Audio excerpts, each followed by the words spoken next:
चलिए आज हम लोग का दूसरा क्लास है ना, अकाउंटिंग टर्म का क्लास नंबर 2 है। पहले हम लोग देख चुके हैं क्वेश्चन नंबर 11 तक। अब हम लोग आगे बढ़ते हैं, क्वेश्चन नंबर 10 तक देख चुके थे ना, अब 11 से आगे बढ़ते हैं। चलिए क्वेश्चन नंबर 11 से बढ़ते हैं आगे। चलिए सबसे पहले क्या कहता है क्वेश्चन, ध्यान सुनिएगा। क्वेश्चन नंबर 11, निश्चित तिथि के पहले मूल्य का भुगतान करने वाला व्यापारी को दी जाती है। इज गिवन, ध्यान से सुनिएगा इंग्लिश में, is given to business man when clear his payment before the certain period.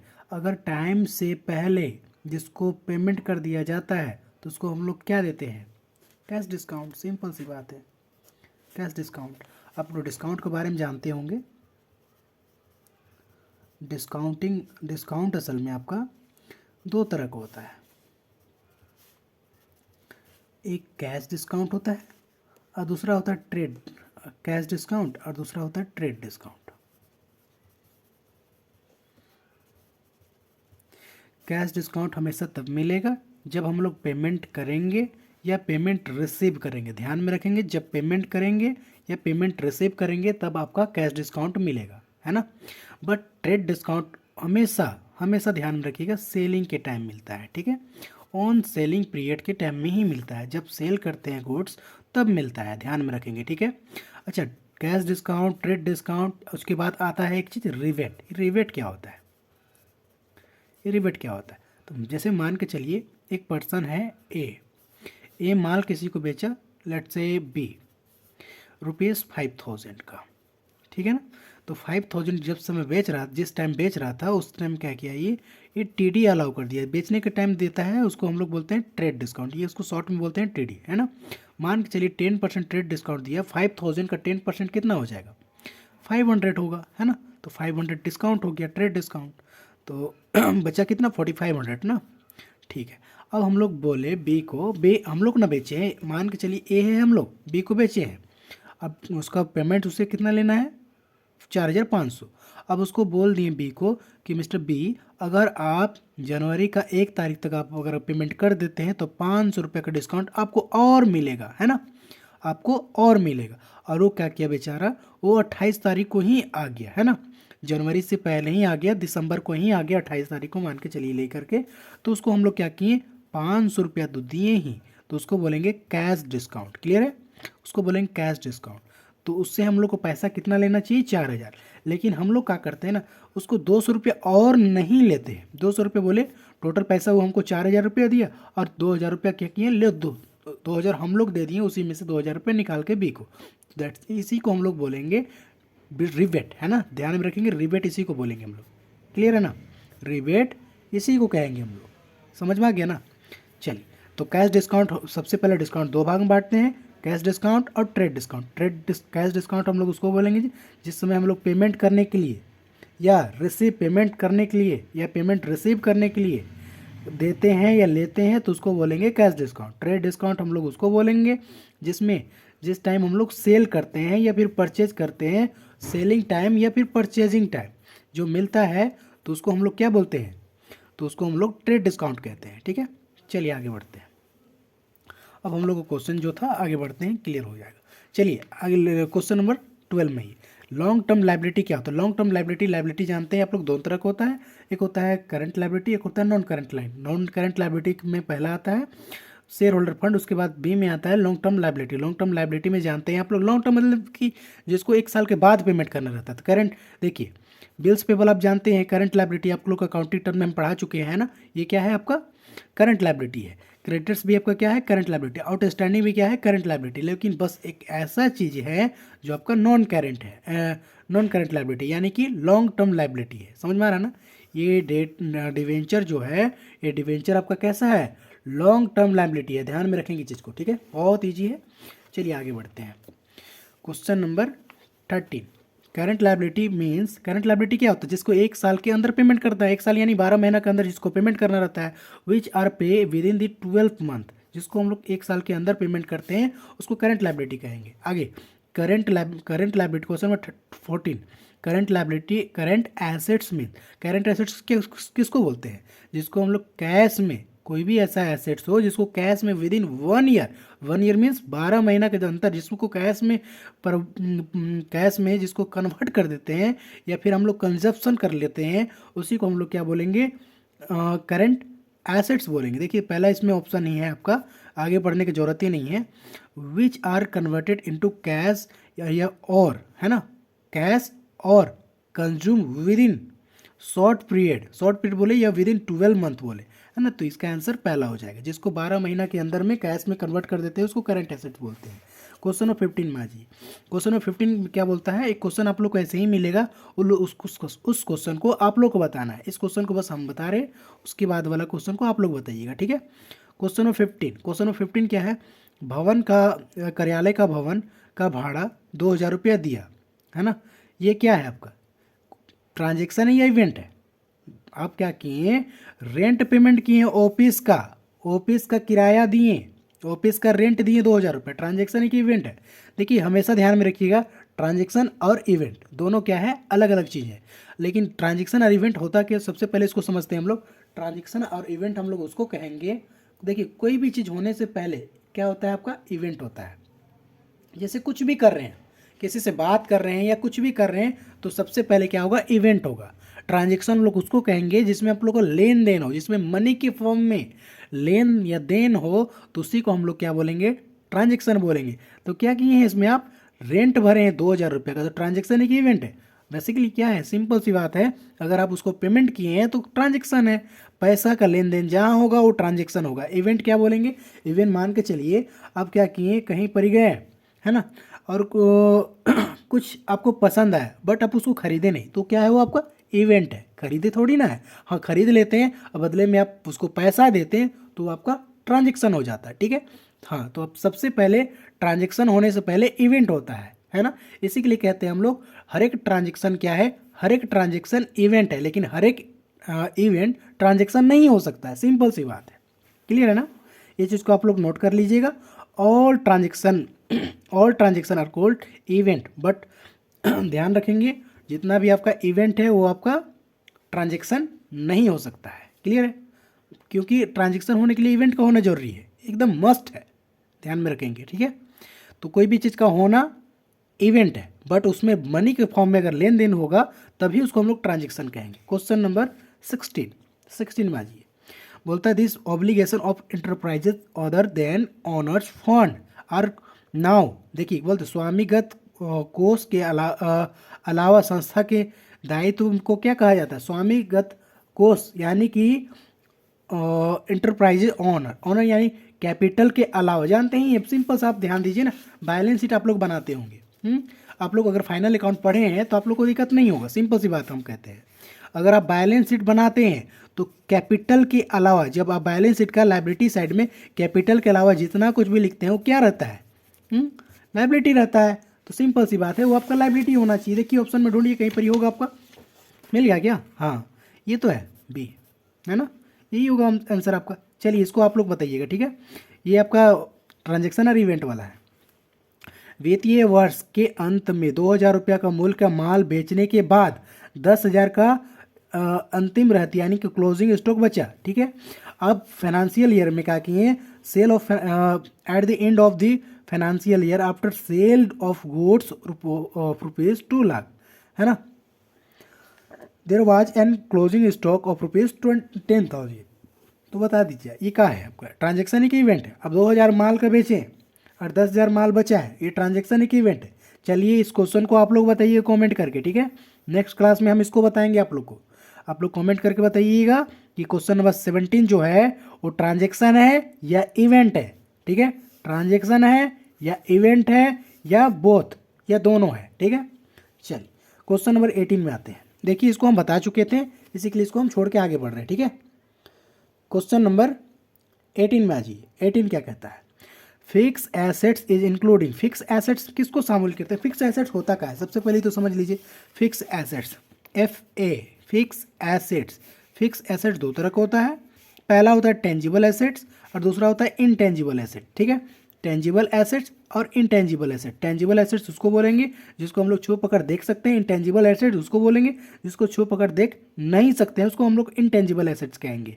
तो ये सिंपल सा है, इसको हम लोग फिक्स एसेट्स कहते हैं। अब ऑप्शन में ही, तो ऑप्शन में क्या बोला है, फिक्स एसेट्स में किसको शामिल करते हैं, क्या क्लोजिंग स्टॉक करते हैं? क्लोजिंग स्टॉक क्या है आपका, है नहीं, वो आपका क्लोजिंग स्टॉक आपका जो है स्टॉक, यानी स्टॉक आता कहाँ है, ये आता है करेंट एसेट्स में। करेंट एसेट्स किसको बोलते हैं, जिसको विद इन 1 ईयर कैश में कन्वर्ट कर दें।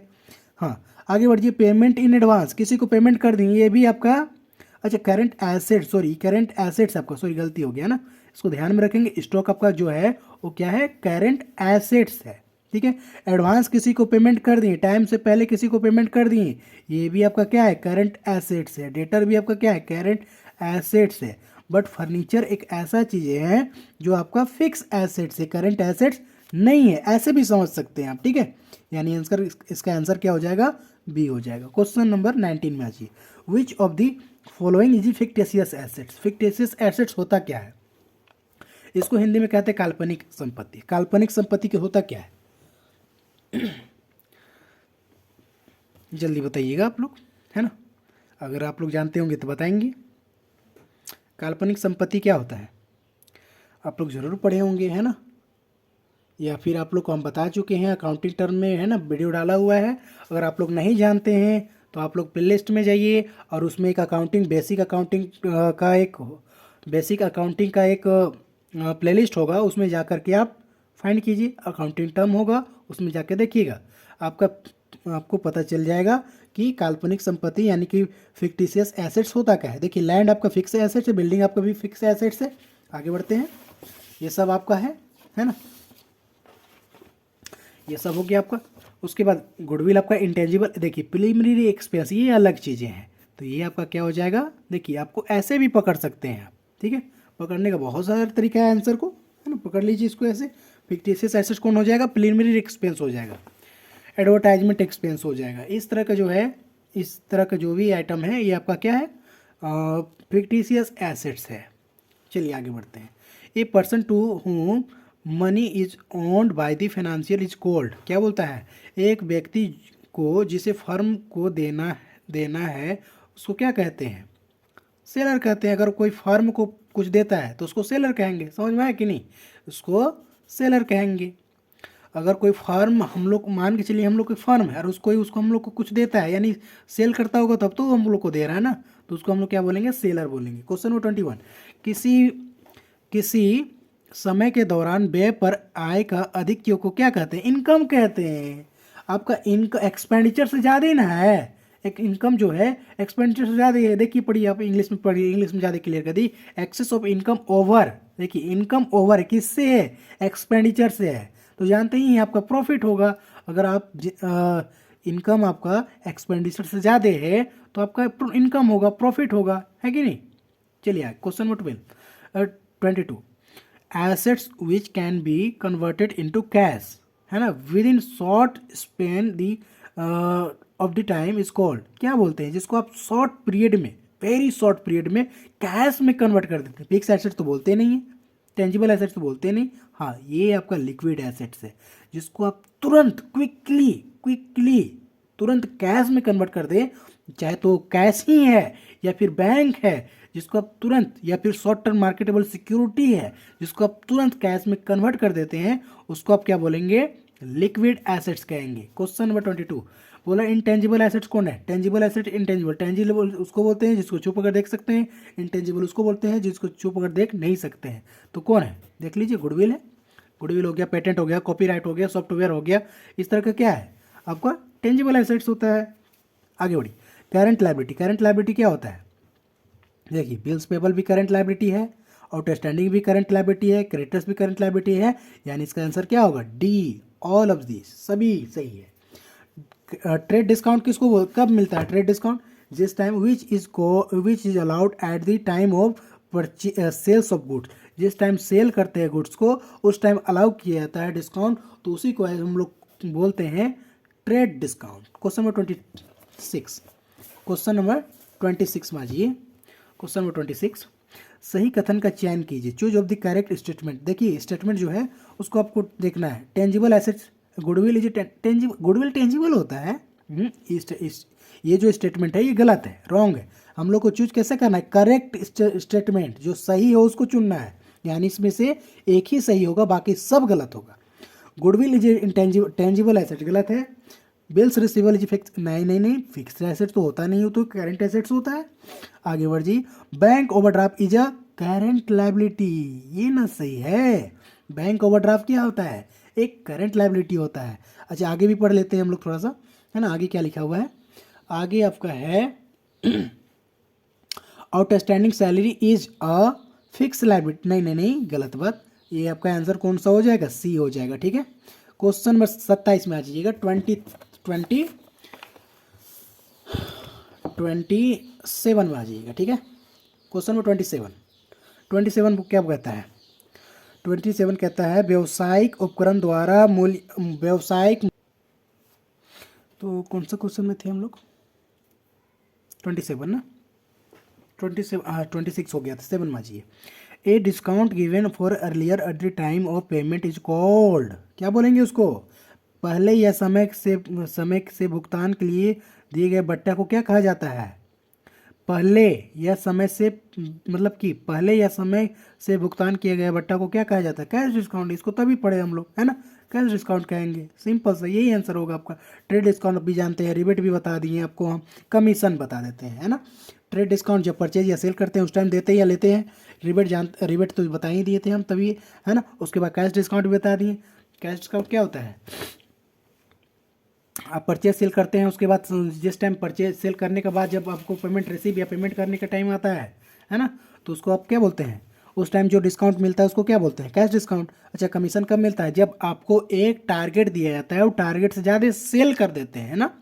कोई सेल डिपार्टमेंट में आप काम करते हैं और आपको एक टारगेट दिया जाता है, वो टारगेट को अचीव करके आप उससे ज़्यादा सेल कर देते हैं, तो कुछ परसेंट पर आपको कमीशन मिलता है, तो उसको हम लोग कमीशन कहेंगे ना, यानी एक इनकम होता है। क्लियर है ना। तो फिलहाल हम लोग का आंसर क्या हो जाएगा, कैश डिस्काउंट। आगे बढ़ते हैं क्वेश्चन नंबर 28, यानी 27 का आंसर क्या होगा, कैश डिस्काउंट। ध्यान में रखेंगे। क्वेश्चन नंबर 28 में आइए, व्यावसायिक उपक्रम द्वारा एक मूल्यवान वस्तु का, मूल्यवान देखिएगा, वैल्यू वैल्यू वैल्यू, है ना, ध्यान में रखेंगे, जो मूल्यवान हो, जो कॉस्टली हो, जिसका कीमत बड़ा हो, व्यावसायिक उपक्रम द्वारा एक मूल्यवान वस्तु का अधिकार होने को कहा जाता है, क्या कहा जाता है, एसेट्स ना कहेंगे। किस पर आप ज़्यादा कीमत देते हैं, एसेट्स पर दे देते हैं। 28 का क्या हो जाएगा, ए हो जाएगा, ठीक है। 28 का ए हो जाएगा। आज ये क्वेश्चन नंबर 29 में, उन सभी को जिनका धन व्यवसाय धारता है उसको क्या कहेंगे। इसका आंसर लग रहा है थोड़ा गड़बड़ है जी, है ना। फिलहाल इसको कर देते हैं आंसर। देखिए 29 का क्या है आंसर, 29 का बी है ना। हाँ चलिए ठीक है, 29 का क्या हो जाएगा आंसर, बी हो जाएगा, ठीक है। क्या बोला तो क्वेश्चन, उन सभी को जिनका धन व्यवसायिक धारता है उसको क्या बोलेंगे, क्रेडिटर्स बोलेंगे। All those are whom business on money are called creditors. Question number 30, another terms used for expenses. Expenses का अदर नाम क्या है तो जानते हैं आप, समाप्त लागत है ना, एक्सपायर्ड एक्सपेंस या कॉस्ट बोले आप, कोई दिक्कत नहीं है। क्वेश्चन नंबर 31 में जी लास्ट क्वेश्चन बचा हुआ है आज का आप लोग, सिंपल सा क्वेश्चन है, देखिए पढ़ते हैं। ट्रांजेक्शन किसको बोलते हैं, ट्रांजेक्शन मीन्स क्या होता है, गुड्स का लेना देना, गुड्स को किसी को बेचना, उसके बदले में पैसा लेना, या किसी को सर्विस प्रोवाइड करना, सर्विस के बदले में पैसा देना या लेना, है ना। सिंपल यही, कहीं पढ़िए क्या लिखा है, exchange of goods and service. नहीं, आप गुड्स किसी को देंगे बदले में सर्विस नहीं लेंगे, गलत है। हम लोग जानते हैं मनी के फॉर्म में होना चाहिए। पढ़िए, exchange of goods and service in term of money, ये सही है ना। Exchange of goods and service in term of money, ये सब नहीं होगा। देखिए exchange of goods and money बोलता है, नहीं, ये गलत है। एक्सचेंज ऑफ मनी, नहीं, ये भी गलत है, ये भी गलत है, यानी सही कौन है, बी है। देख लीजिए 31 का ना, 31 इधर है आपका, 31 का बी। क्लियर है, चलिए तो बहुत बढ़िया, आप लोग इसको क्लियर कर लिए। कल हम लोग नेक्स्ट क्लास में नेक्स्ट चैप्टर शुरू करेंगे, कोई अच्छा चैप्टर शुरू करेंगे, है ना। धीरे धीरे अभी हम लोग बेसिक को ही पहले देख लेते हैं, उसके बाद फिर आगे बढ़ेंगे। Bills receivable, BRS, bank reconciliation statement सब देखेंगे, रेक्टिफिकेशन ऑफ एरर, सब चीज़ को देखेंगे आराम से, हड़बड़ाएंगे नहीं, आराम से देखते जाएंगे। चलिए ठीक है, थैंक यू।